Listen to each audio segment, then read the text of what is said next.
Este es un informe sobre crímenes de lesa humanidad y gravísimas violaciones a los derechos humanos cometidos durante los gobiernos de Cristina Kirchner, Mauricio Macri y Alberto Fernández. Mi nombre es Jorge Césaro, soy abogado y fui sometido a desaparición forzada y torturado en varias oportunidades y durante años en plena democracia.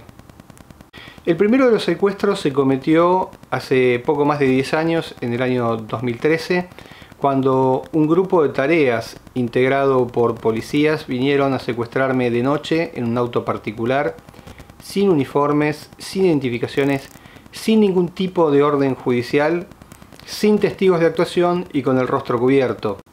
Aquella noche este grupo de tareas ingresó violentamente en nuestra empresa sin contar con ningún tipo de orden judicial. Fuimos privados ilegalmente de nuestra libertad, fui robado, torturado, coaccionado.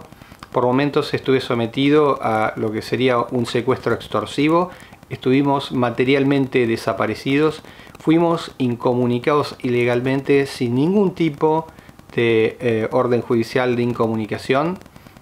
Este grupo de tareas era liderado por quien llegaría a ser uno de los jefes de la Policía Federal Argentina, actualmente condenados por narcotráfico y asociación ilícita.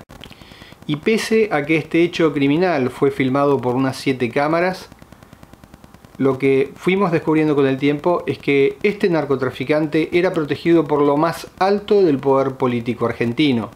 No, firma todo el procedimiento, ¿no? Ah, bueno. Él firma también. Comenzó entonces mi lucha contra la narcopolítica, una organización criminal cuya existencia yo no conocía y cuya dimensión jamás hubiese imaginado. Una organización criminal que controla al Poder Judicial, porque controlar al Poder Judicial implica controlar la impunidad y controlar el narcotráfico. La organización criminal detrás de este secuestro cometió decenas de homicidios en Capital Federal, incluyendo el asesinato de muchos ciudadanos europeos. Además, esta organización criminal llegó a matar a miles y miles de personas en todo el país. En estos informes les explicaré cómo esta organización criminal, manejada por lo más alto de la política, ha llegado a provocar más muertes en la República Argentina que la dictadura militar comandada por Jorge Rafael Videla. En este primer informe comenzaremos por responder a las siguientes preguntas. ¿Se puede allanar un domicilio en Capital Federal sin contar con una orden de allanamiento? ¿Se pueden además realizar allanamientos nocturnos? ¿Se puede sustraer a personas de sus domicilios sin contar con una orden de detención y sin flagrancia? ¿Es posible apropiarse de una empresa en Argentina sin contar con ningún tipo de orden judicial? ¿Es posible asesinar a testigos, incluyendo a ciudadanos europeos, con la más absoluta impunidad? Finalmente responderemos a la pregunta más importante de todas. ¿Se pueden cometer desapariciones forzadas en Argentina en plena democracia? Y peor aún, ¿se pueden cometer desapariciones forzadas en plena democracia con protección política, como si estuviésemos en la dictadura? Comencemos entonces a describir los hechos sucedidos la noche del 26 de marzo de 2013, hace aproximadamente 10 años y a 30 años de recuperada la democracia.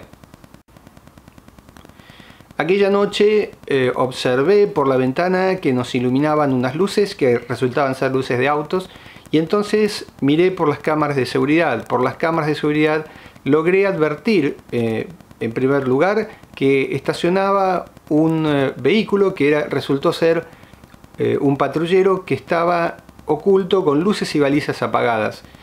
Y un segundo automotor estaba estacionando, del cual descendieron 3 sujetos armados, quienes intentaron fracturar la puerta de calle de nuestra empresa. Tomé uno de mis celulares, lo puse en modo cámara y comencé a filmar. En ese momento el policía estaba gritando que le abra la puerta porque si no la iba a tirar abajo. Usted me dijo, si no abro la puerta va a romper la puerta. Sí. ¿Quién es usted? El principal después de la comisaría 31. Muy bien. Siendo abogado, la primera pregunta que se me ocurrió hacerle era si contaban con algún tipo de orden judicial, ya que no es normal que ningún grupo armado pueda intentar ingresar de noche en tu domicilio sin contar con algún tipo de orden emanada por alguna autoridad judicial. ¿Usted tiene una orden de allanamiento? ¿Algún pedido de intervención? Estamos a disposición del juzgado de Broto, el doctor Broto. ¿Pero tiene una orden del doctor Broto? ¿Me la puede exhibir? No tenemos. Señor, yo creo... A ver, usted me dice que si no le abro la puerta la va a romper. ¿Por qué razón? Porque... La respuesta me confirmó que estaba a punto de ser víctima de un hecho gravísimo. Estábamos a punto de ser secuestrados por un grupo de policías. Debo confesar que en ese mismo momento a mí me asaltaban un montón de dudas. Yo realmente no sabía, no tenía ningún tipo de certeza sobre si estos sujetos realmente eran policías, o si eran ladrones, o si eran sicarios. Resultó ser que eran todo esto y bastante más. Eran policías, también eran ladrones, eran sicarios y además eran narcotraficantes protegidos por lo más alto del poder político de Argentina. La situación despertaba ciertos terrores del pasado que yo creía olvidados. Sucede que nací en el año 1973 y como todas las personas que nacimos por aquellos años, nos criamos en medio del furor de la violencia política en Argentina. Presencié operativos militares, recuerdo que en una oportunidad tuvieron que evacuar nuestro colegio y nos refugiaron en el sindicato de Luz y Fuerza por amenazas de bomba en nuestro colegio.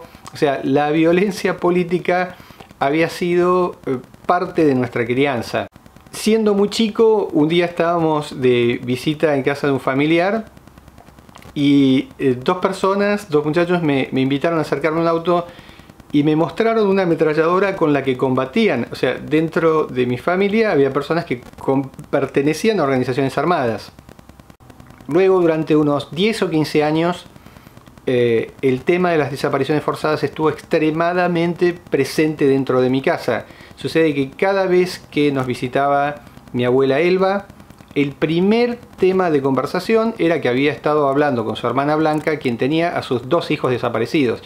Entiendo, claro, que mi abuela y su hermana hablarían a diario porque Blanca pasó no menos de 15 años aferrada ciegamente a la posibilidad de que sus hijos vuelvan a aparecer. Cuando estaba terminando el primario, regresó la democracia argentina y toda mi adolescencia la desarrollé bajo el discurso oficial del gobierno alfonsinista, que tenía un control absoluto de los medios de comunicación y que realizó este lavado de cerebro en relación a qué había sucedido en los 70, quiénes eran los que desaparecían personas y cómo era que los militares eran los malos, y a partir de ahora nunca más iba a haber desapariciones forzadas. Este cuento se siguió reproduciendo, esta fábula la seguí escuchando mientras estudié la carrera de abogacía, me recibí de abogado, aprobé el curso doctoral, cursé alguna maestría y siempre escuchando este cuento de que nunca más iba a haber desapariciones forzadas porque los malos eran los militares y entonces ya estaba todo resuelto. Sin embargo, la noche del 26 de marzo de 2013 estaba presenciando con mis propios ojos cómo liberaron la zona, cómo descendían sujetos armados de un automóvil particular. Pude ver cómo estos sujetos intentaban fracturar la puerta de nuestra empresa de salud de noche. Y en el video se puede ver cómo una y otra vez estos sujetos insisten con allanar nuestra empresa sin contar con ningún tipo de orden judicial. Usted me dijo, si no abro la puerta va a romper la puerta. Sí. ¿Quién es usted? El principal después de la comisaría 31. Muy bien. ¿Usted tiene una orden de allanamiento? ¿Algún pedido de intervención? Estamos a disposición del juzgado de Broto, el doctor Broto. ¿Pero tiene una orden del doctor Broto? ¿Me la puede exhibir? No tenemos. Señor, yo creo... A ver, usted me dice que si no le abro la puerta la va a romper. ¿Por qué razón? Porque... ¿usted qué es el dueño? Identifíquese, le voy a pedir que se identifique ¿Usted primero. es el dueño? ¿Qué es? Sí, No, pero usted es funcionario público. Usted es funcionario público, usted se tiene que identificar. Escúcheme una cosa. Sí. ¿Me puede abrir la puerta? No tengo órdenes del directorio. ¿Usted tiene una orden judicial? ¿Qué tiene? Ya está. Vamos a firmar todo el procedimiento, ¿no? Está muy bien. ¿Él firma también? Sí. Caballero, ¿quién es usted?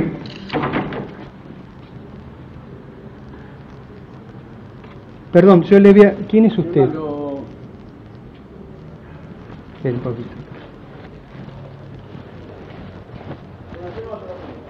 Está muy bien, aguante un poquito.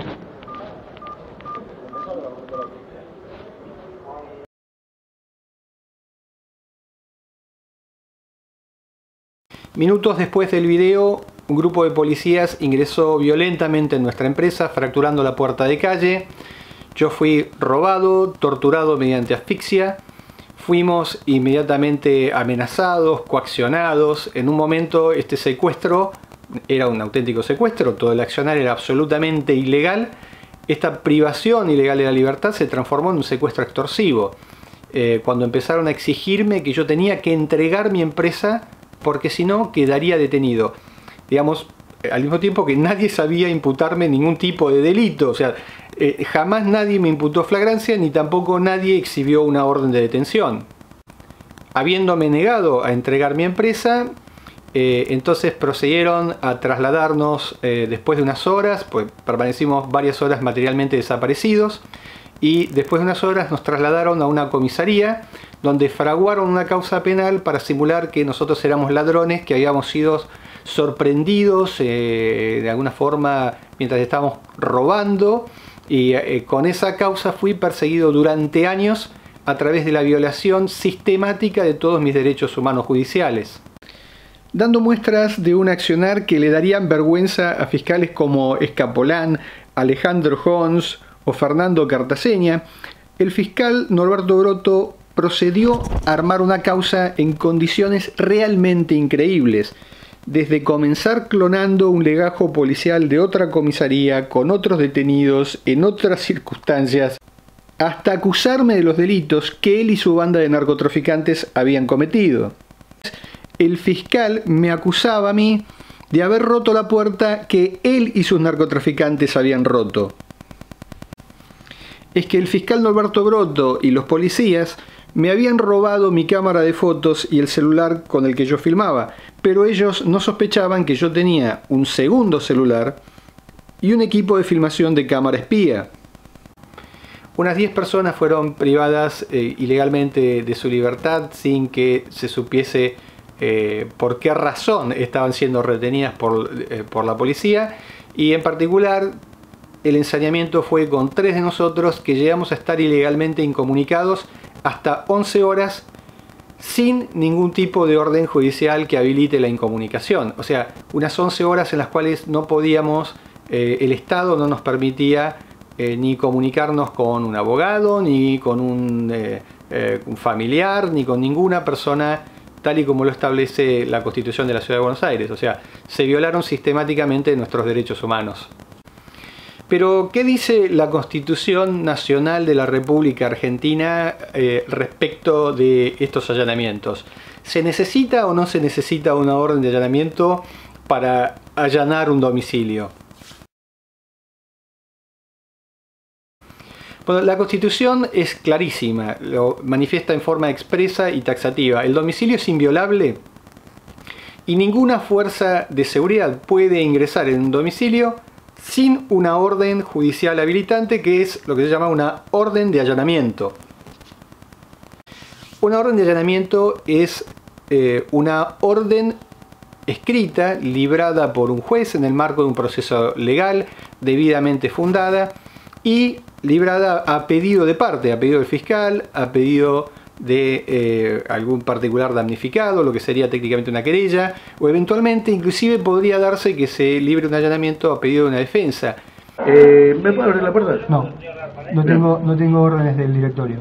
¿Usted tiene una orden judicial? ¿Qué tiene? En este caso podemos ver en los videos cómo la policía reconocía que estaba tratando de ingresar y una y otra vez insistía en ingresar de noche sin contar con ningún tipo de orden de allanamiento. O sea, en clarísima violación de la Constitución Nacional, de la Ley Suprema de la República Argentina. El Código Procesal Penal de la Ciudad Autónoma de Buenos Aires establece además una doble prohibición de allanamiento nocturno. Esto significa que la policía tiene prohibido ingresar en cualquier domicilio si no cuenta con una orden de allanamiento, pero además, aún contando con una orden de allanamiento, no puede realizar el allanamiento en forma nocturna, de no contar con una habilitación expresa. O sea, una orden de allanamiento normal no alcanza para allanar en forma nocturna un domicilio. Se requiere una doble autorización. Y esta doble autorización surge de un pedido del fiscal que explique por qué razones excepcionales se le ocurriría allanar de noche a un domicilio. Solo mediante este tipo de autorización especial, o sea, mediante una orden de allanamiento con habilitación de allanamiento nocturno, se podría allanar una empresa de salud cuyos pacientes se encuentran internados y habitan alguna de las dependencias. O sea, lo que establece el código es que no se puede allanar ni el domicilio ni ninguna de sus dependencias, salvo que se contase con esta doble autorización judicial. Pero en los videos vemos que estos policías una y otra vez se quieren meter de noche sin órdenes judiciales y más aún, sin siquiera haber pedido una orden judicial. Y esto responde a que en realidad se había planificado como un operativo clandestino, o sea, básicamente como una detención secreta de las que se encuentran prohibidas por el artículo 17 de la Convención Internacional contra la Desaparición Forzada. Complementariamente, ¿el Estado puede sustraer personas de un domicilio sin contar con una orden de detención? O sea, sin contar, además de la orden de allanamiento, que el allanamiento podría realizarse para registrar algo, para llevarse algún documento. Digo, ¿el Estado puede sustraer personas de un domicilio de noche y sin ningún tipo de orden judicial? Y en este caso ya me refiero sin órdenes de detención. La Constitución también es clarísima en este aspecto. Ninguna persona puede ser privada de su libertad si no es en virtud de una orden de detención. Una orden de detención es técnicamente una orden judicial, una orden escrita dictada por un juez, debidamente fundada en el marco de un proceso en el cual se valoraría hechos, pruebas y derecho, y solo entonces, y en función de un delito grave, un juez ordenaría la detención. Sucede que existen delitos tan leves que aun si una persona es eventualmente procesada, elevada a juicio, condenada en un juicio oral y público, eventualmente pierde en casación, pierde en la Corte Provincial, pierde de nuevo en la Corte Federal, o sea en la Corte Nacional, aún contando con una sentencia en contra y 3 sentencias que ratifiquen esa sentencia, o sea 4 sentencias en su contra, no iría preso por la cuantía de la pena. En esos casos es ridículo que un juez ordene una detención, mucho más una detención nocturna, cuando el delito que se te atribuye no tiene una pena por la cual te privarían de tu libertad, ni siquiera perdiendo todo durante 8 años. O sea, es ridículo que un juez te ordene detener cuando se te acusa de un delito que jamás motivaría tu detención. Complementariamente, la Constitución de la Ciudad Autónoma de Buenos Aires, lugar en el cual se perpetraron estos hechos criminales, reconoce en forma expresa y taxativa que la libertad es un derecho humano esencial, inherente a la condición humana y que hace a la dignidad de la persona física. Y es por esto que establece, también en forma expresa y taxativa, que ningún ser humano puede ser privado de su libertad si no es, en primer lugar, en función de una orden judicial, una orden escrita emanada por un juez, o en función de haber sido encontrado en flagrancia. Pero, ¿qué es la flagrancia? Bueno, decimos que es una detención en flagrancia aquella que es cometida exactamente en el mismo momento en el cual se está cometiendo un delito. Esta circunstancia se encuentra también extendida a lo que llamamos cuasi flagrancia, que es básicamente los instantes inmediatos anteriores a la comisión de un delito, como si alguna persona estuviese rociando con nafta un automotor para prenderlo fuego, o una casa para prenderlo fuego, y en ese caso podría ser detenido y juzgado por la tentativa de ese delito. Y algo muy similar podría pasar en los momentos inmediatos posteriores a haber intentado un delito o haberlo consumado, y es cuando, por ejemplo, una persona está huyendo con algún elemento que hubiese sustraído o estuviese huyendo del lugar del crimen, siendo perseguido, por ejemplo, por personas, y en la medida en que no se interrumpa la persecución, el delito, por ejemplo, un caso de robo, no se habría consumado y podría ser detenido en ese mismo momento, inclusive por particulares, sin necesidad de una orden judicial. Pero La tutela del derecho humano a la libertad es una tutela tan severa y de tan alto rango jurídico que si lo perdiesen de vista y se interrumpiese la persecución, ya entonces no podría ser detenido si no es a través de una orden judicial de detención. Pero volviendo a aquella noche, la primera vez que fui secuestrado y sometido a desaparición forzada, lo que sucedió es que la policía nos privó ilegalmente de nuestra libertad sin contar con ningún tipo de orden judicial, sin ninguna orden de allanamiento, sin órdenes de detención. ¿Tiene una orden del doctor Broto? ¿Me la puede exhibir? No tenemos. Y aún reconociendo que no existía flagrancia, o sea, en clarísima violación tanto del artículo 18 de la Constitución Nacional como de su equivalente de la Constitución de la Ciudad Autónoma de Buenos Aires. Queda entonces responder a una tercera pregunta. ¿Es posible apropiarse de una empresa sin contar con una orden judicial? Nuestra Constitución Nacional nuevamente es clarísima al respecto y establece en su artículo 17, en forma expresa y taxativa, que la propiedad es un derecho humano inviolable y que en consecuencia ninguna persona puede ser privado de su propiedad si no es en virtud de una sentencia judicial, obviamente una orden judicial escrita, fundada en la ley y obviamente en el marco de un proceso en el cual se haya garantizado mínimamente o por lo menos se garantice el derecho de defensa.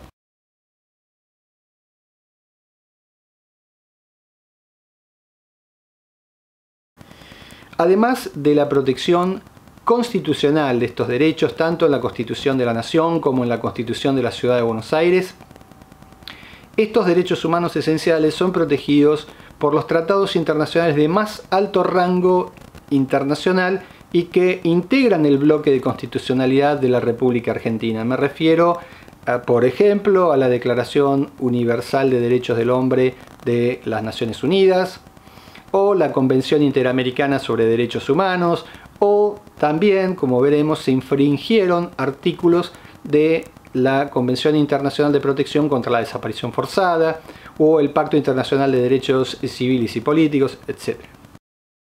Yo como abogado imaginaba que estos sujetos iban a ser detenidos 3 días después y iban a estar todos presos. No tenía idea que estaba comenzando a enfrentarme contra una organización criminal que llega a lo más alto del poder político argentino y que tiene la capacidad de eventualmente allanar domicilios sin orden de allanamiento, sustraer personas de un domicilio sin orden de detención, apropiarse de empresas como si fuesen una brigada de Jorge Rafael Videla o como si fuesen un grupo comando de la AAA. Esta organización criminal, de todos los hechos que cometió, tal vez el más grave fue justamente el apropiarse ilegalmente de nuestra empresa de salud, pues esto significó una sentencia de muerte para los abuelos, para los residentes que quedaron indefensos en una empresa que con el tiempo a la cual no pudo ingresar nunca más ni el directorio, ni los accionistas, ni los empleados.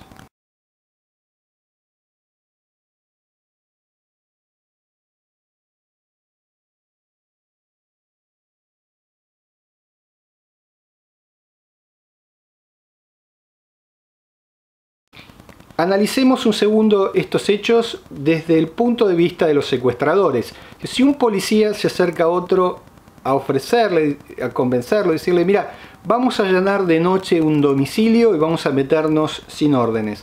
¿Pero tiene una orden del doctor Broto? ¿Me la puede exhibir? No. Ningún policía que fuese honesto aceptaría participar de un allanamiento nocturno sin órdenes judiciales. Esto es un disparate, digo.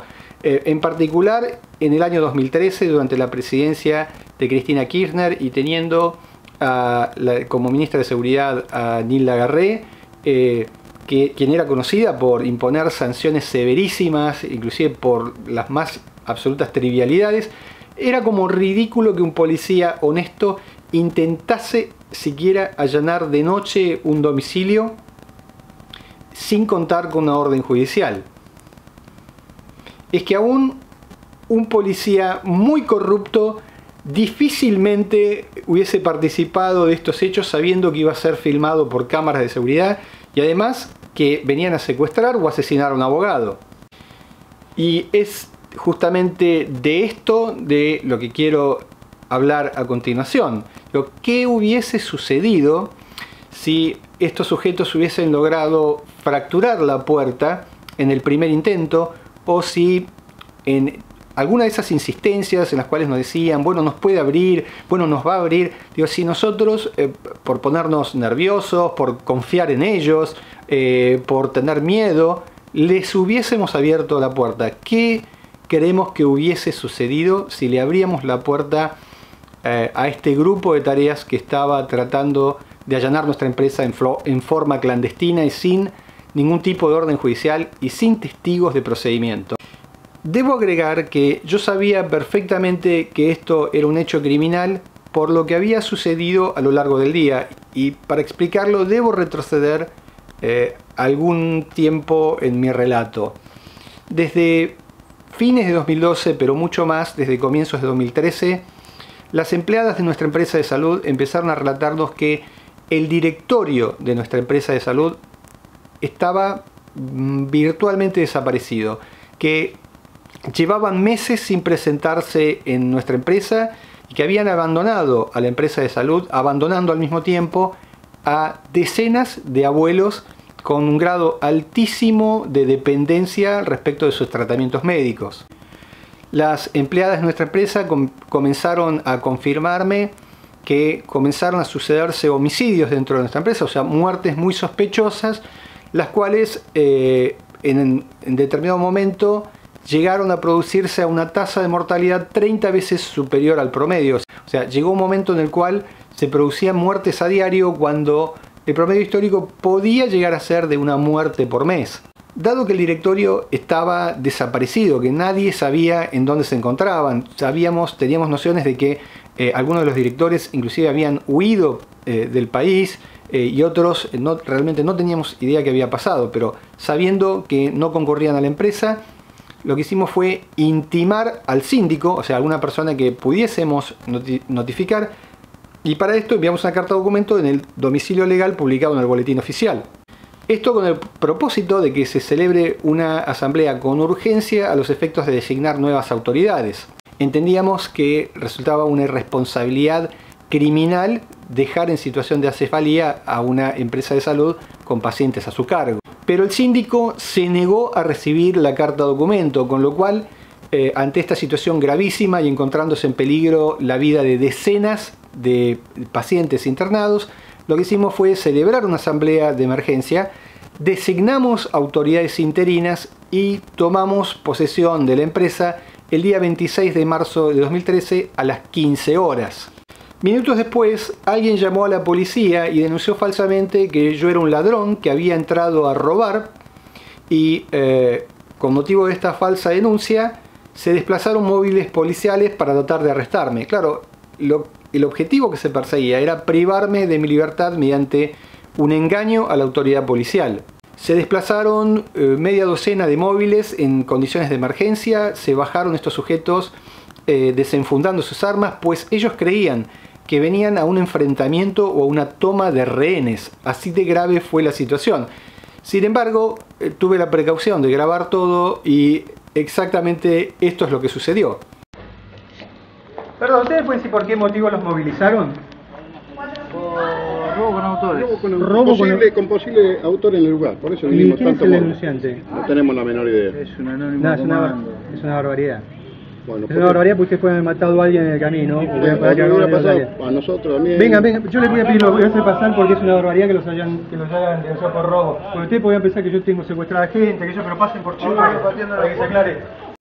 Lo que hicimos fue exhibir los libros comerciales originales de nuestra empresa con las actas de asamblea y las designaciones de nuevas autoridades, exhibimos las cartas, documentos enviadas al síndico y explicamos la situación, y así fue fácilmente desbaratada esta falsa denuncia de robo.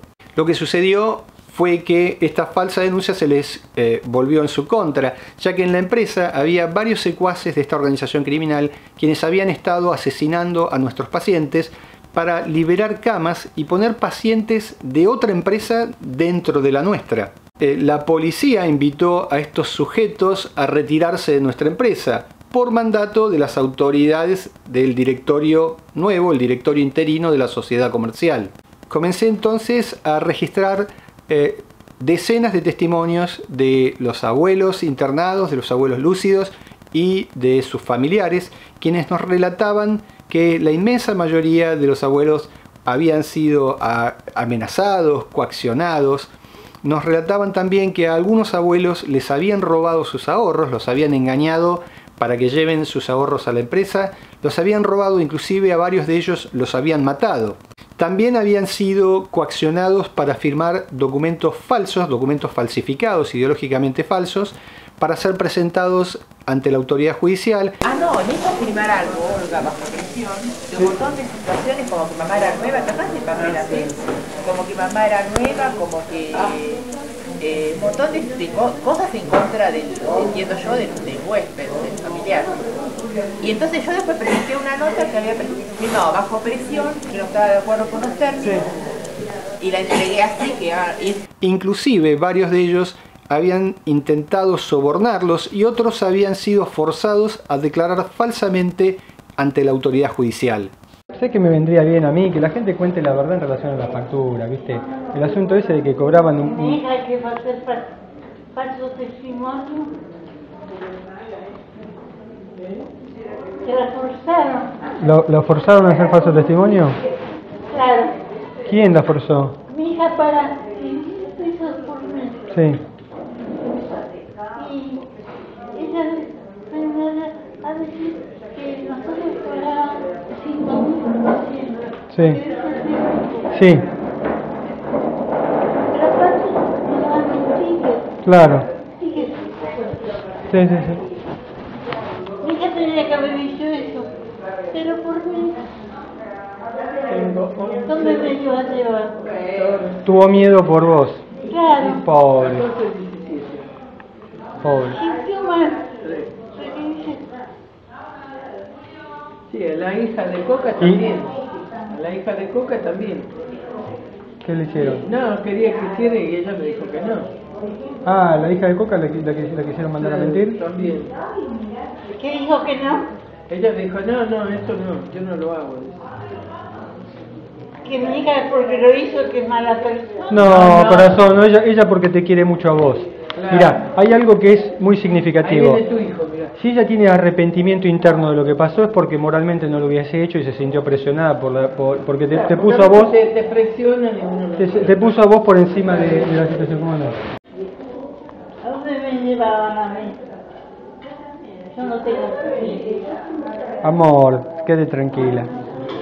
Nosotros, te digo la verdad, aunque fue muy grave para nosotros la perdonamos a tu hija. Aparte que pobre, ¿qué culpa tiene? Se ve que la presionaron. Bueno, pero yo te explico una cosa. Está en juego nuestra libertad, nuestros bienes. Lo más grave de estos hechos es que encontramos documental que junto con los testimonios probaba de forma muy clara que tanto estas coacciones, estos intentos de soborno, estos falsos testimonios, inclusive los homicidios, se habían cometido con protección de autoridades judiciales. Tal vez por esto no me sorprendió demasiado que unas horas más tarde intentasen secuestrarme mediante un falso operativo policial. Esto sucedió alrededor de las 18 horas cuando un grupo de policías vino a buscarme sin poder explicar en virtud de qué razón habían venido a nuestra empresa y por qué razón me estaban buscando a mí. Fue así que este torpe intento de secuestro fue también fácilmente desbaratado y vivimos una falsa sensación de seguridad cuando los mismos policías que habían venido a secuestrarme reconocieron en forma expresa y taxativa, y esto se escucha en los videos, en primer lugar, que les habíamos exhibido la documentación original de la empresa. Él me exhibe toda la documentación. Y en segundo lugar, que ellos no podían ingresar en un domicilio sin contar con una orden de allanamiento. Por eso vengo a la comisaría, lo vine directamente acá.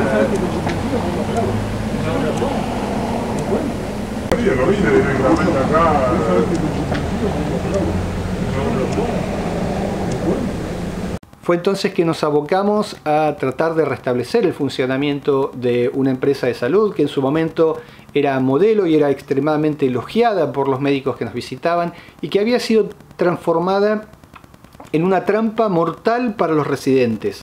Fue entonces que al llegar la noche, ya en la clandestinidad de la nocturnidad, pude presenciar a un vehículo que arribó con luces encendidas, pero rápidamente las apagó.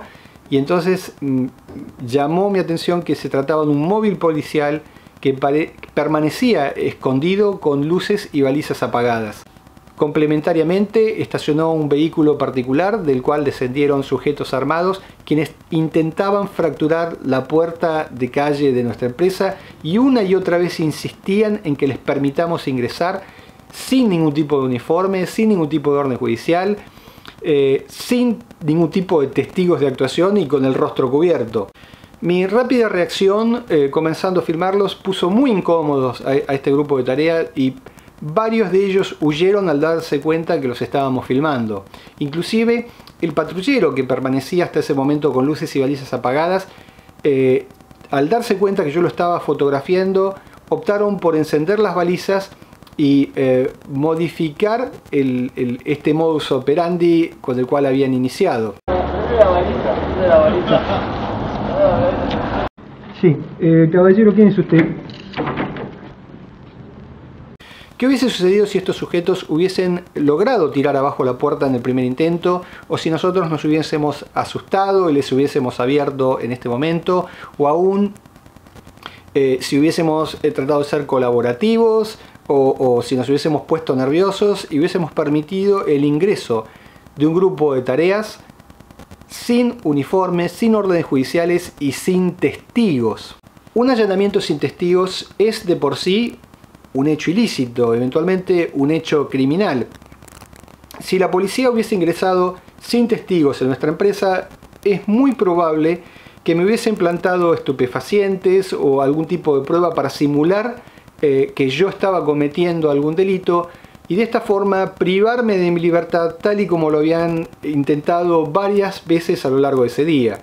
Es bastante habitual en una narcorrepubliqueta como Argentina que funcionarios policiales y judiciales planten drogas a personas inocentes. Bueno, estoy en la delegación de drogas ilícitas de Lanús Avellaneda.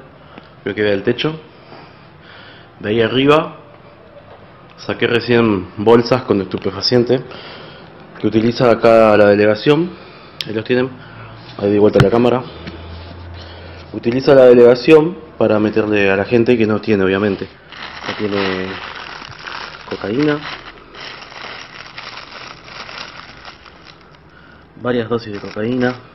Y esto se suele hacer con la finalidad de extorsionar a las personas privadas ilegalmente de su libertad, extorsionar a terceros. En algún caso este tipo de actividades se hacen para lograr que algún narcotraficante no declare porque le meten preso a algún familiar, y en otros casos se hace simplemente para simular que el aparato judicial persigue al narcotráfico cuando en realidad es el encargado de protegerlo. Tan habitual es esta situación dentro de nuestra sociedad que estos hechos se conocen con 3 nombres. La sociedad normalmente llama perejiles a aquellas personas que son incriminadas falsamente, que son perseguidas o inclusive encarceladas por algún crimen que no cometieron. En el ámbito carcelario se los conoce como engarronados o empapelados, dependiendo que se encuentren privados de su libertad sin tener ningún vínculo con el hecho, o que sean personas que tienen algún vínculo menor, que cometieron un delito menor o que habían cometido un delito mucho antes y de repente el aparato represor del Estado les está inventando una cantidad de hechos y los tienen detenidos por hechos por los cuales no tienen ningún vínculo. Esto se sabe mucho cuando se trata de bandas y a veces tienen detenida gente que la misma banda sabe que no tiene absolutamente, nadie lo conoce y no sabe qué hacen ahí. Bueno, en estos casos se les llaman empapelados o engarronados. En este caso hubiese sido sometido a un proceso en el cual violarían sistemáticamente mis derechos humanos judiciales, tal y como me sucedió luego.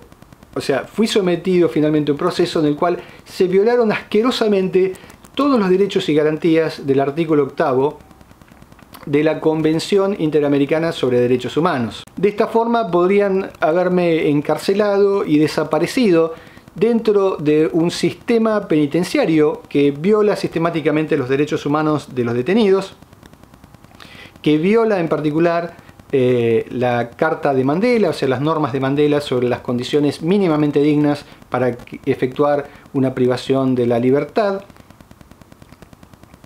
Y finalmente podría haber sido desaparecido, tal y como los servicios penitenciarios de Argentina desaparecen a detenidos, situación que ha sido motivo inclusive de condenas por la ONU. O sea, Argentina se encuentra condenada por desaparecer detenidos. Sin embargo, la hipótesis de la causa armada resulta poco creíble inclusive para el nivel de corrupción, torpeza e incapacidad del sistema judicial argentino. O sea, aún teniendo en cuenta la increíble incapacidad, el increíble nivel de corrupción de nuestros funcionarios policiales y judiciales, resulta extremadamente raro que iniciasen un proceso judicial, o sea, una causa armada en mi contra, de noche, violando descaradamente el artículo 18 de la Constitución en lo relativo a los allanamientos, en lo relativo a las detenciones, violando el artículo 17 en relación a la propiedad, demostrando que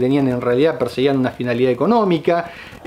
Sería extremadamente torpe, además, que pudiendo detenerme con policías uniformados, hubiesen elegido meterse de noche con policías de civil. O sea, toda la situación nos lleva a pensar que inclusive para el grado de corrupción e incapacidad de la policía argentina, era muy poco creíble que estuviesen tratando de armarme una causa falsa. Esto no nos conduce a una situación mejor, sino a una inmensamente peor. ¿Qué creemos que realmente estaba intentando la policía? Bueno, otra situación que es bastante habitual en la republiqueta argentina, en esta narcorrepubliqueta, es asesinar a personas y plantarle un arma. Esta situación es tan conocida que en la jerga policial se lo conoce como plantar un perro. La policía en muchos casos asesina a personas inocentes y le planta un arma para simular que hubo un enfrentamiento. Tal vez el caso más conocido sea el del futbolista Lucas González. Lucas González era un chico de 20 años que cometió el desgraciado error de llevar a un grupo de amigos a probarse un entrenamiento de Barraca Central. Cuando volvían felices a su casa, pues les había ido bien, tuvieron la desgracia de cruzarse con una brigada como la que me secuestró el 26 de marzo de 2013.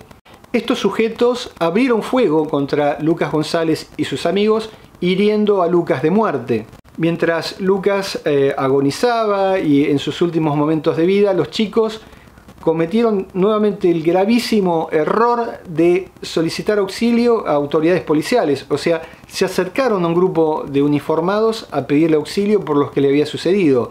Lo que hizo la policía, cerca de 20 policías, fue formar un complot criminal para plantarle armas a los sobrevivientes y entonces procedieron a privarlos de su libertad, privarlos ilegalmente de su libertad, fraguando una causa de robo. La policía de Buenos Aires le plantó armas a los sobrevivientes para encarcelarlos y hacer de que esta forma no puedan declarar, o lo que suele suceder, que se le ríen en la cara cuando declaran, porque además no se les permite declarar bajo juramento, o sea, no se les permite declarar en relación al verdadero hecho que sucedió. Se los considera imputados y inmediatamente el sistema perverso de justicia se burla de las víctimas, no permitiendo tomarles declaración. Y en este punto es muy importante tener presente que sabemos lo que le sucedió a Lucas González por la circunstancia de que él era futbolista,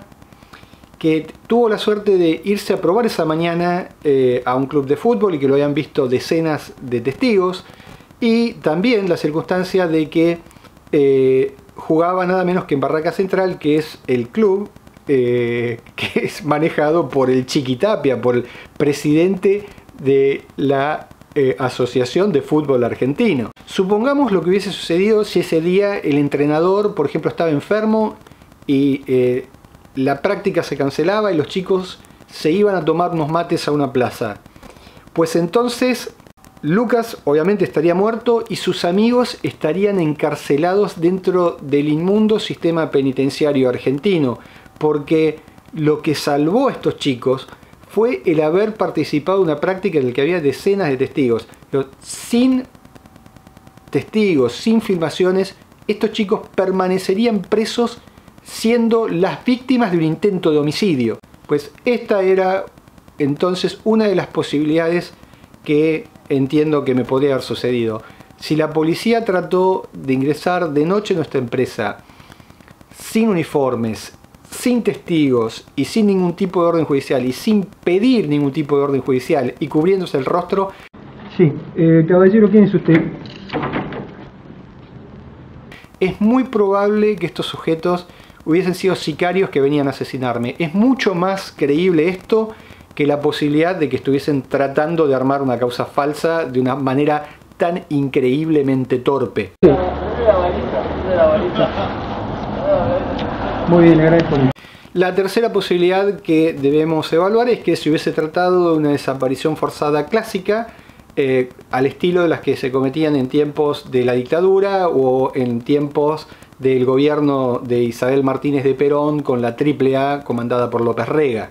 Este tipo de desaparición forzada son las que conocimos, por ejemplo, durante la cuarentena, como en el caso de Luis Espinosa. Luis Espinosa era un trabajador, entiendo que un trabajador rural, que estaba tratando de eventualmente de esparcirse mínimamente o de ganar un peso para sobrevivir, cuando fue secuestrado, desaparecido y asesinado por policías que descartaron su cadáver en otra provincia. Pensemos en esto porque es macabro. Estamos hablando de una persona a la que la policía le dispara, lo mata, obviamente toma conciencia de que lo mata, lo esconde en la comisaría, lo envuelve del modo en que vos viste en esa foto y que está en el expediente. Esto que estamos mostrando es información del expediente.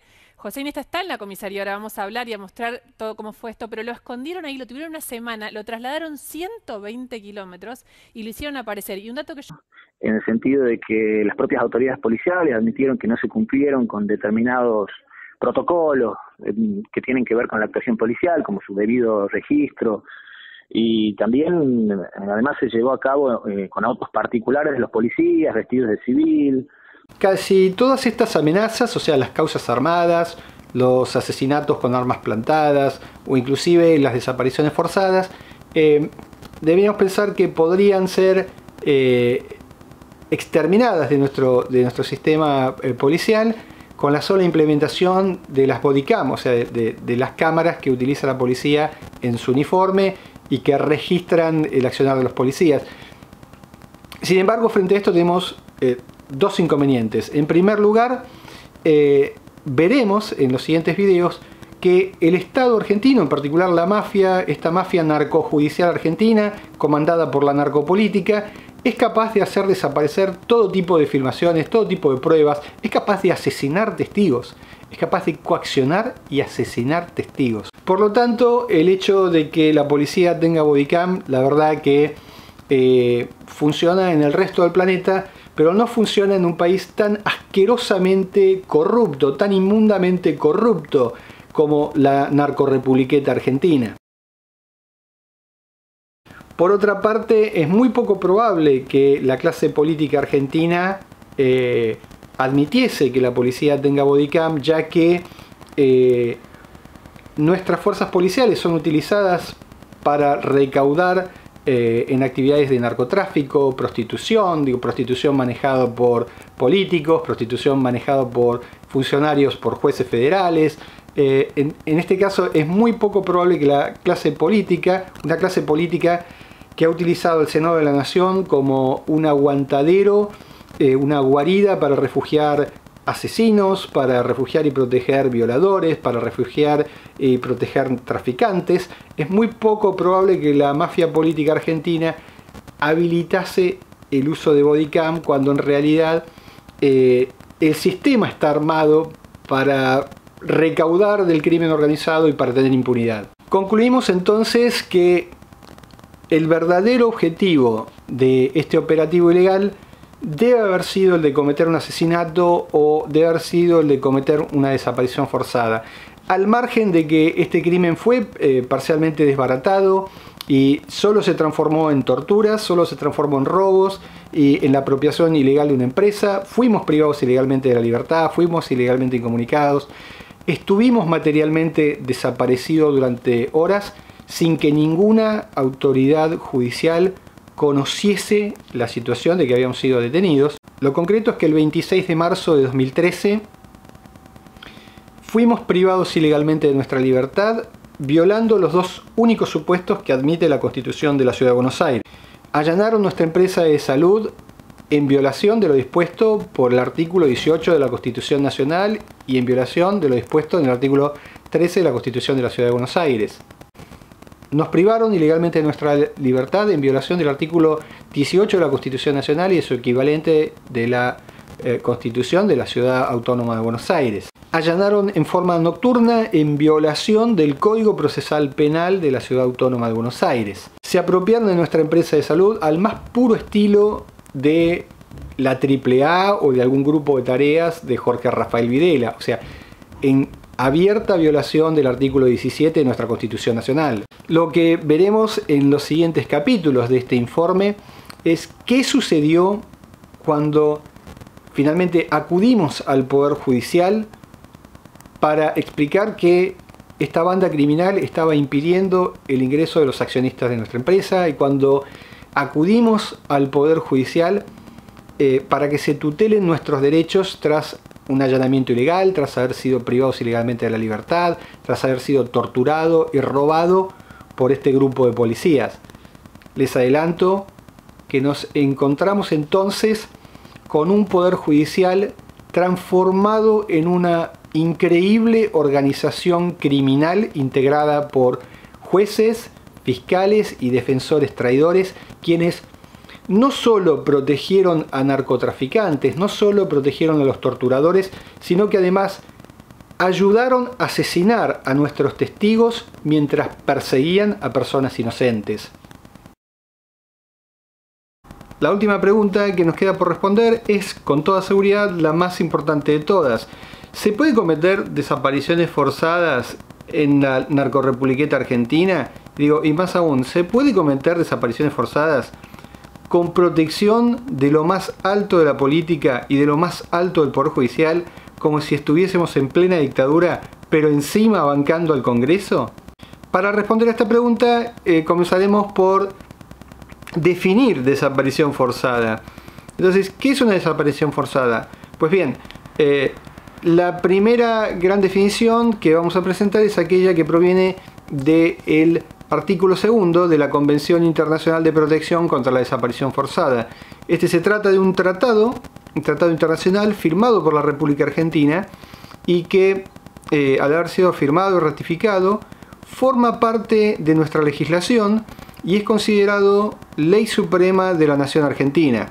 La Convención Internacional de Protección contra la Desaparición Forzada, en su artículo 2, dice que a los efectos de la presente convención se entenderán por desaparición forzada el arresto, la detención, el secuestro o cualquier otra forma de privación de libertad que sean obra de agentes del Estado o por personas o grupos de personas que actúan con la autorización, el apoyo o la aquiescencia del Estado, seguida de la negativa a reconocer dicha privación de la libertad o del ocultamiento de la suerte o del paradero de la persona desaparecida, sustrayéndola de la protección de la ley. Esta convención contiene otra definición también mucho más breve, mucho más concisa, y es aquella que nos dice en su artículo 17, inciso primero, que nadie será privado de su libertad en secreto. Y es que cuando una privación de la libertad se comete en secreto, obviamente no va a ser comunicada a una autoridad judicial y por lo tanto va a configurar una desaparición forzada. Entre tanto, el Código Penal de la Nación Argentina también define desaparición forzada y lo hace con una fórmula bastante parecida a la del artículo 2 de la Convención. Y nos dice que recibirá pena de prisión de 10 a 25 años e inhabilitación absoluta y perpetua para el ejercicio de cualquier función pública y para tareas de seguridad privada, el funcionario público o la persona o miembro de grupo de personas que, actuando con la autorización, el apoyo o la aquiescencia del Estado, de cualquier forma, privaré de la libertad a una o más personas cuando este accionar fuera seguido de la falta de información, de la negativa a reconocer dicha privación de la libertad o de informar sobre el paradero de la persona. Entonces, el delito se configura por esta privación de la libertad más la falta de información o la negativa a reconocer la privación de la libertad o la negativa a informar el paradero. El mismo artículo 142 ter continúa describiendo situaciones que reciben una pena mayor. La escala penal prevista en el presente artículo podrá reducirse en 1/3 del máximo y en la mitad del mínimo respecto de los autores o partícipes que liberen con vida a la víctima o que proporcionen información que permita su efectiva aparición con vida. Esto es muy importante entenderlo porque hay gente que cree que la desaparición forzada solo es desaparición forzada si la víctima muere. Y no, esto no es así. El Código Penal es clarísimo. No se requiere que la persona muera y de hecho existe una versión con una pena un poco más leve cuando la persona es devuelta con vida. O sea, el delito se comete, se sanciona, se le aplica pena inclusive si la persona aparece con vida. Por su parte, el Poder Ejecutivo Nacional también tiene en su sitio oficial una definición respecto de qué es una desaparición forzada, recurriendo a una fórmula un tanto más sencilla. Dice el Poder Ejecutivo Nacional que una desaparición forzada es un secuestro, un arresto, una detención o cualquier otro acto que además de quitarte la libertad te priva de la protección de un juez al no informar ni dónde estás ni tu situación. Agrega que no importa si lo hace un representante del Estado o un grupo de personas con o sin apoyo del Estado. Siempre es un delito y se considera un crimen de lesa humanidad. Esto significa que es imprescriptible y que siempre permanece la obligación del Estado de sancionarlo. Esto es muy importante porque veremos que la organización criminal detrás de esta desaparición forzada, del asesinato de los testigos y de la imposición de torturas, está buscando una autoamnistía a través de la protección de sus integrantes, de esta auténtica mafia judicial, quienes se otorgan fallos de autoamnistía al más puro estilo de la dictadura militar. Y a través de estos fallos de autoamnistía, los integrantes de esta organización criminal no están buscando otra cosa que ganar tiempo para lograr la impunidad biológica, o sea, para evitar recibir las sanciones que corresponden a los terroristas de Estado que cometen crímenes de lesa humanidad. Pero entonces, la desaparición forzada es aquella privación de la libertad que es seguida de la falta de comunicación a un juez o de la falta de paradero. Bueno, pues exactamente esto sucedió el día 26 de marzo de 2013. Aun si tuviésemos que creer en las constancias falsificadas de este expediente, que está repleto de documentos falsificados, es algo que lo vamos a ver en los siguientes videos, aun si tomásemos como cierta alguna de las constancias de este expediente, estuvimos como mínimo 2 horas y media desaparecidos. Alguien podría decir, bueno, 2 horas y media, alguien que está en su casa, muy cómodo, acostado en un sillón, o recostado en un sillón, podría parecerle que es poco tiempo. Para nosotros esas 2 horas y media fue tiempo suficiente para torturarme mediante asfixia, amenazarme, coaccionarme, someterme a extorsión, robarme una cámara de fotos y un celular, mientras nos tenían esposados, comenzar a falsificar pruebas para encarcelarnos. O sea, fue realmente demasiado tiempo desprotegidos, o sea, sin que un juez sepa lo que realmente había hecho esta banda. O sea, demasiado tiempo sin que un juez sepa que la policía se había metido adentro de un domicilio, que me había estado torturando, que me había estado extorsionando, que me había estado amenazando. Demasiado tiempo, y este tiempo fue clave, entre otras cosas, porque se apropiaron de una empresa, se robaron una empresa de salud, y de esta forma sentenciaron a muerte a los pacientes. O sea, todo este tiempo eventualmente lo necesitaron para asegurarse de robarme un montón de pruebas, tratar de quebrar mi voluntad mediante torturas, amenazas, coacción, extorsión. Y pese a que fallaron, lo cierto es que este tiempo fue utilizado para la comisión impune de delitos. ¿Qué hubiese pasado si hubiesen comunicado inmediatamente la detención? Pues, a ver, yo no puedo creer que un juez, imaginen que esta banda le dice, mire, somos una brigada, nos acabamos de meter en una empresa de salud sin orden de allanamiento y tenemos a 10 personas secuestradas y estamos torturando a un abogado que es dueño de la empresa. ¿Qué le hubiese dicho el juez? Retírese inmediatamente y se hubiese terminado esta historia. O sea, un juez, aquí tenemos dos problemas, pero yo creo que en primer lugar ellos nunca quisieron arriesgarse a que un juez tutele mis derechos. Todo este secuestro, toda esta desaparición forzada fue planeada desde el primer instante para hacer una desaparición forzada y para que nunca un juez tutele mis derechos.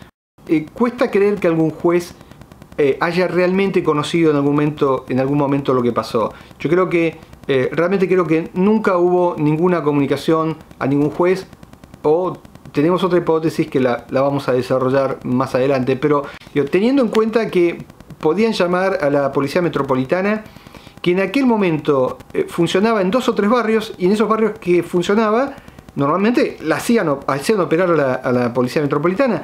¿Por qué razón se eligió la Policía Federal, que es una policía salpicada de un montón de hechos de corrupción? Y más puntualmente, ¿por qué razón se eligió puntualmente, en vez de traer uniformados de la Policía Federal, liberar la zona con un patrullero y traer a una brigada que vendría, además, no en el momento del hecho, no una hora después, ni 3 ni 4, sino que iba a venir en la nocturnidad de la noche en un auto particular de civil y que trataba de meterse una y otra vez, trataba de allanar un domicilio, inclusive trataba de forzar la puerta sin ningún tipo de orden judicial y sin testigos y cubriéndose el rostro con gorras de sol. O sea, es evidente que esta banda desde el primer momento había planificado apropiarse de esta empresa, secuestrarnos, eventualmente asesinarme, privándome de la protección de un juez, y que es exactamente por esto por lo que jamás pidieron una orden de allanamiento, jamás pidieron que un juez les entregue el inmueble. O sea, todo esto se hizo en la más absoluta clandestinidad y violación de mis derechos humanos. O sea, todo se planificó para ser cometido sin la protección de un juez y eventualmente para que no quede constancia y eventualmente para que no quede nadie para litigar, que yo creo que es una de las posibilidades más reales, es que esto se planificó como una desaparición forzada y eventualmente se planificó como un homicidio para ser cometido en forma clandestina. Y les decía, pensemos por un segundo, ¿cómo esta brigada podía llamar a un juez y decirle, mire, tenemos acá 10 personas secuestradas o privadas de su libertad, pero nos metimos sin orden de allanamiento, tampoco tenemos una orden de detención, no tenemos ninguna orden de detención, y tampoco sabemos decirle qué delito habría cometido y tampoco habría flagrancia? O sea, nunca podrían decir esto. O sea, obviamente se planificó para hacerlo en forma secreta. ¿Cómo podrían decirle a un juez, mira, acá tengo un abogado, lo estamos torturando, lo estamos sometiendo además a premios ilegales y lo estamos extorsionando? O sea, nunca podrían, obviamente ellos tenían la necesidad de ocultar lo que realmente hicieron.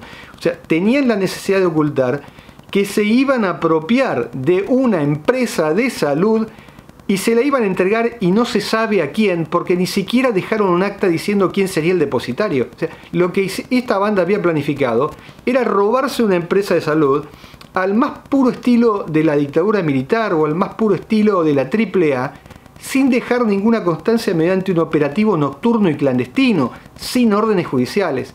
Y entonces aquí es donde llegamos al segundo punto, ¿no? Y es, ok, esta banda criminal no le querían informar a un juez, posiblemente para dejar pegada a la menor cantidad de gente, con la salvajada que estaban haciendo, que era una sentencia de muerte para más de 30 personas. Pero ¿qué sucede cuando el juez es cómplice? Porque si la desaparición forzada es aquella privación de la libertad seguida de la falta de comunicación para privarte de la protección de la ley, ¿qué pasa cuando el juez es cómplice de la privación de la ley? Porque la Convención Internacional contra la Desaparición Forzada fue pensada para países serios, para países normales. no fue pensada para una narcorrepubliqueta de mierda, manejada por narcotraficantes y ladrones que controlan el Poder Judicial. O sea, no fue pensada para un Congreso lleno del modelo de Nepal, o sea, de narcotraficantes, encubridores, parásitos, asesinos y ladrones. O sea, gente que su única preocupación es qué carguito, qué rosquita va a ser para las próximas elecciones. En definitiva, este secuestro fue planificado desde el momento cero para ser cometido con la gente más corrupta posible, en las circunstancias más clandestinas y secretas posibles, como lo prohíbe la Convención Internacional contra la Desaparición Forzada. Exactamente así pensaron ejecutarlo, así comenzaron a ejecutarlo, y si bien alguno de estos sujetos tuvo que escapar cuando se dio cuenta que estaba siendo filmado, lo cierto es que finalmente ingresaron sin orden de allanamiento, nos privaron de la libertad sin orden de detención, nos tuvieron materialmente desaparecidos por horas. Durante ese periodo me torturaron, me robaron pruebas que incriminaban a otros funcionarios de homicidio, me robaron pruebas que incriminaban a otros funcionarios de cohecho, y mediante este accionar criminal finalmente se apropiaron de nuestra empresa y sentenciaron a muerte a los pacientes, que eran además nuestros testigos, eran los que podían explicar que yo no había estado robando, que yo he estado 8 horas trabajando y hablando con los abuelos. Y esta organización criminal inventó que era yo el que los amenazaba, cuando los abuelos decían que eran ellos los que los amenazaban, que la banda, los secuaces del fiscal, eran los que tenían amenazados a los abuelos y eran los que los forzaron a declarar falsamente en causas anteriores. Veremos en los futuros videos que esta organización criminal, que es el Poder Judicial de la Ciudad de Buenos Aires, fue un partícipe necesario en el asesinato de nuestros testigos. O sea, sin el Poder Judicial, sin la corrupción asquerosa del Poder Judicial, jamás se hubiese podido matar a los restantes testigos. Y veremos que este accionar asquerosamente corrupto del Poder Judicial, e inclusive hasta las esferas más altas del Poder Judicial, respondía a una protección política de lo más alto del poder político argentino. Veremos cómo, por proteger a esta banda, Lev Walsh ascendió en su carrera de narcotraficante, llegando a transformarse en uno de los narcotraficantes más peligrosos de Argentina. Veremos también cómo otros integrantes de esta banda fueron aumentando su peligrosidad hasta asesinar a más personas que la dictadura militar de Jorge Rafael Videla. Veremos cómo asesinaron a ciudadanos italianos, a ciudadanos españoles, a ciudadanos alemanes. Veremos a ciudadanos alemanes que se habían salvado del Holocausto, que habían estado detenidos en campos de concentración y murieron en nuestra empresa cuando las usurpó este fiscal degenerado, marica coimero de Norberto Broto, coimero y asesino.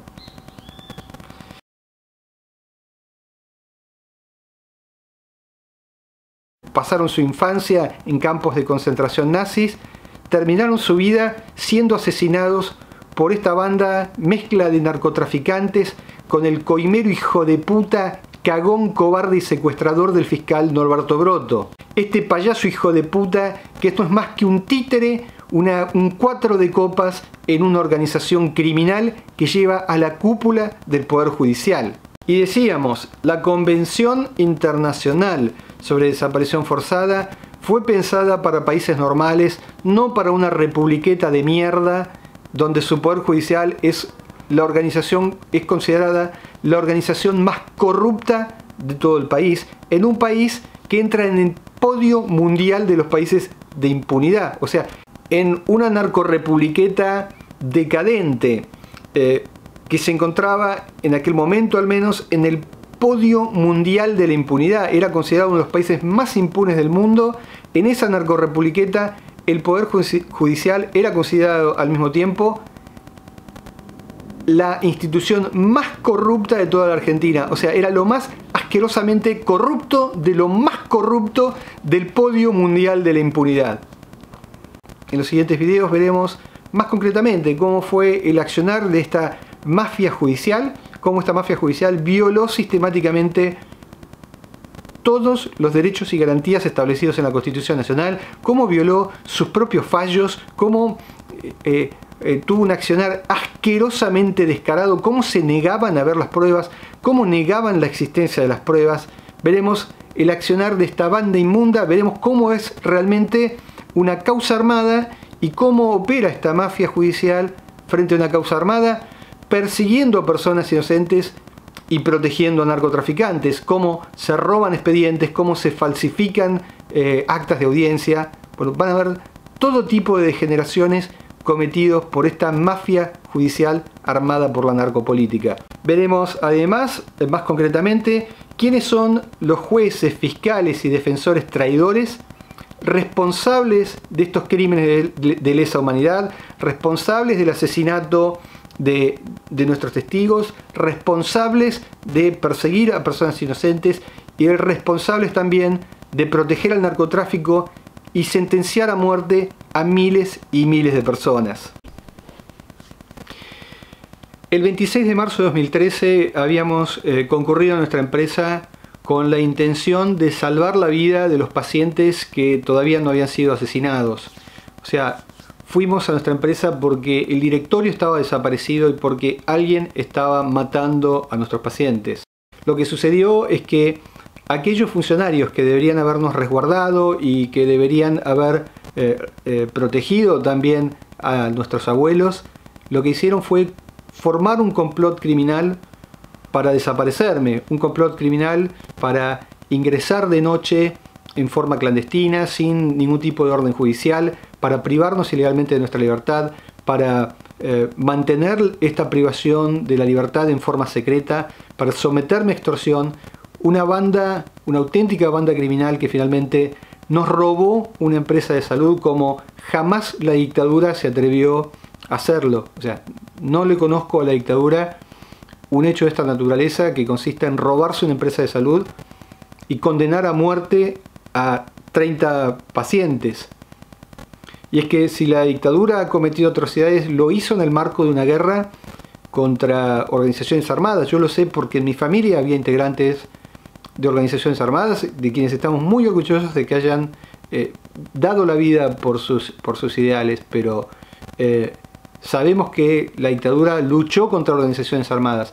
En este caso nos encontramos con un Estado represor, un Estado violador de derechos humanos, un Estado capaz de desaparecer personas, pero solo por la más asquerosa corrupción, solo por la narcocleptocracia, solo por una estructura que la única miseria que persigue no es ni la defensa de la Constitución, ni la lucha contra el comunismo.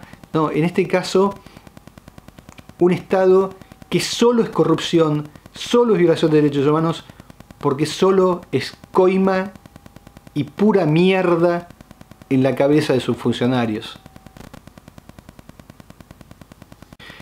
El fiscal Norberto Broto armó una causa pensando que nosotros no íbamos a tener ninguna capacidad de defendernos, porque él básicamente había estado falsificando y robando pruebas.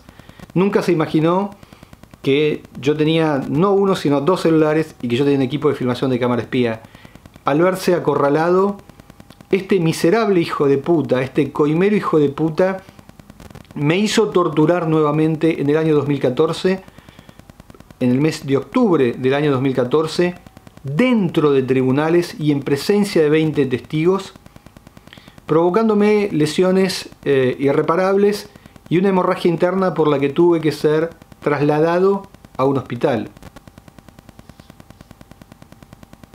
Pero este coimero hijo de puta no podría doblegarme con simplemente un hecho de torturas, y es por esto que continué litigando, y este coimero hijo de puta me hizo torturar nuevamente, o más bien esta organización criminal, porque estamos hablando de toda una organización criminal integrada por fiscales, fiscales de cámara, jueces de cámara, defensores de cámara. Esta organización criminal manejada por la narcopolítica me hizo torturar, someter nuevamente a desaparición forzada y torturar nuevamente en el año 2016. Finalmente, esta organización criminal, tras haber fracasado en 2 oportunidades, tras ver que no tenían forma de quebrar mi voluntad de luchar por lo mío, de luchar por los bienes de mis hijos, de luchar por los bienes de mi madre, esta organización criminal decidió someterme a desaparición forzada por años. Y esta es la historia que les voy a contar en los siguientes informes. Cómo fui desaparecido por años en plena democracia por esta organización criminal manejada por la narcopolítica. En los siguientes informes verán cómo es una verdadera causa armada y cómo es el verdadero lawfare, cómo es la verdadera utilización del aparato de justicia para perseguir personas, como podía hacerlo el Tercer Reich con los judíos, como podía hacerlo el Estado soviético con los disidentes, como podría hacerlo cualquier dictadura de hijos de puta contra víctimas, pero ya no en el contexto, por ejemplo, de una guerra entre militares y fuerzas revolucionarias, sino violaciones gravísimas a los derechos humanos cometidas por una organización criminal que se reduce a la narcocleptocracia, o sea, una banda cuyo único objetivo de estos miserables es conseguir dinero robado, robarse empresas y cometer todo tipo de saqueo a nuestra población. En los siguientes videos les demostraré con lujo de detalles cómo es el verdadero lawfare, cómo son las causas armadas, cómo esta organización criminal integrada por jueces, fiscales y defensores traidores persiguen a personas inocentes, facilitan el asesinato de testigos, mientras al mismo tiempo encubren a asesinos y a narcotraficantes.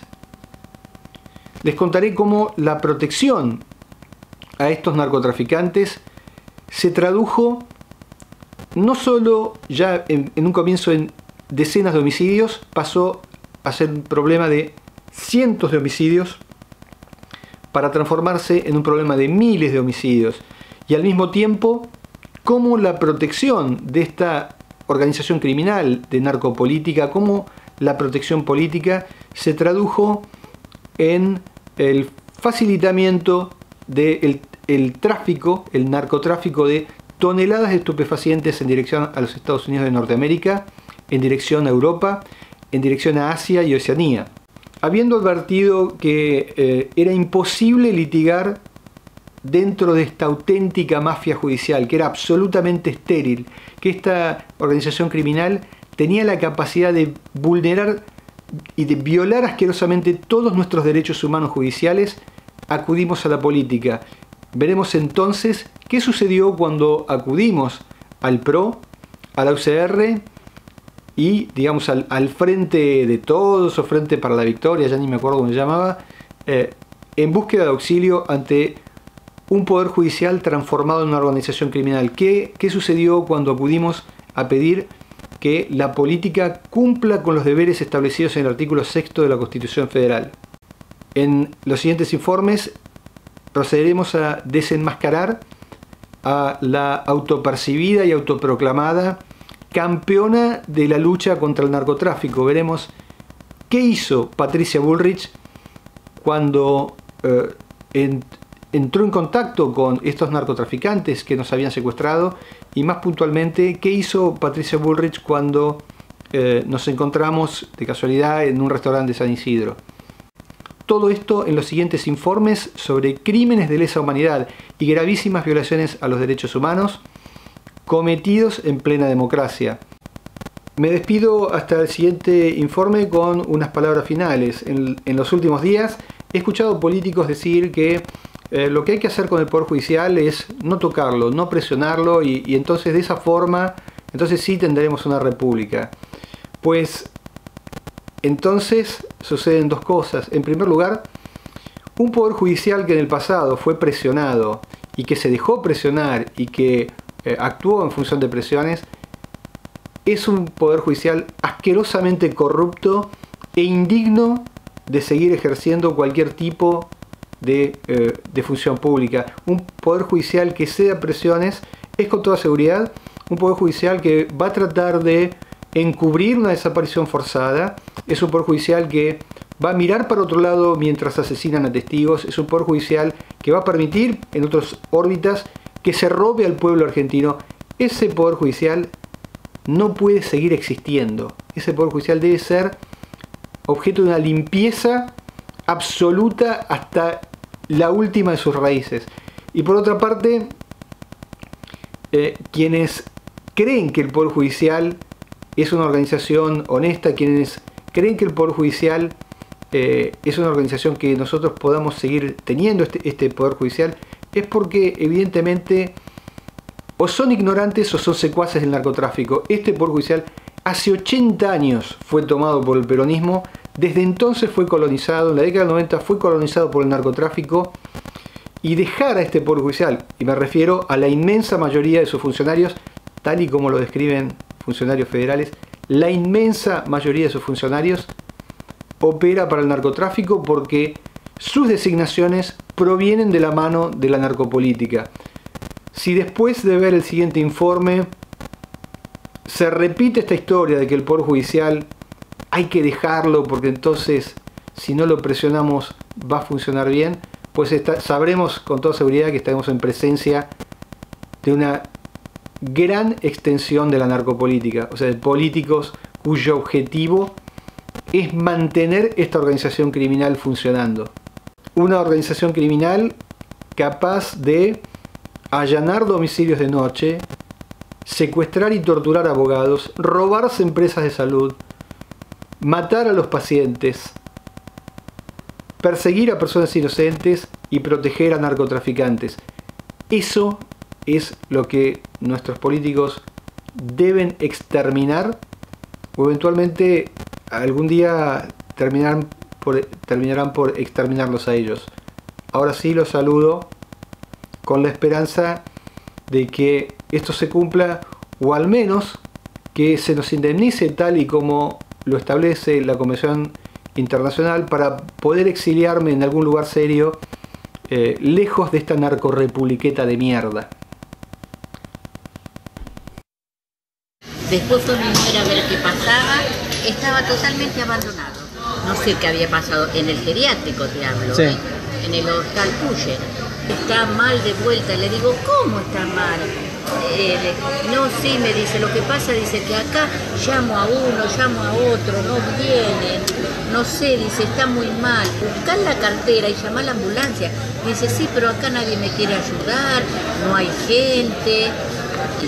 Así que estaba re mal y nadie lo atendía en Cuyen. No le dieron los antibióticos, no le dieron el tratamiento que salió.